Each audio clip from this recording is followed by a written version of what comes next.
राहुल गांधी भाषण में आपड़ देखिए से जो जोटा मूल कतोटी उद्देश्य अच्छी जमती ओडिशार सबु संपत्ति आदानी हाथ में टेकी दिया जुआड़े देखिए आदानी आदानी आदानी। संविधान में कहीं नहीं लिखा है कि ये देश अदानी का है, अंबानी का है, अरबपतियों का है। ये आप संविधान खोल के देखिए, इसमें लिखा है कि ये देश हर नागरिक का है, इसमें हर व्यक्ति को एक वोट मिलेगा। जमीन इस देश की है, गरीब जनता की है, किसानों की है, किसी एक अरबपति की नहीं है। मगर जहां भी हम देखते हैं, चाहे वो उड़ीसा हो, छत्तीसगढ़ हो, जहां भी हम देखते हैं एक नाम दिखाई देता है, अदानी अदानी अदानी अदानी।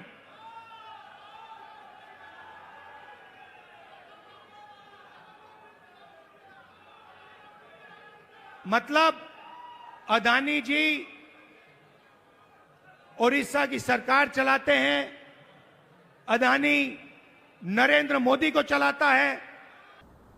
राहुल गांधी जहाँ कहते अक्षर सत्य, कारण ओडिशा रे बीजेपी सरकार आसिला परे रथयात्रा रे आदानी, एयरपोर्ट रे आदानी, रास्ता रे आदानी, समुद्र रे आदानी, जुआड़े देखिए आदानी।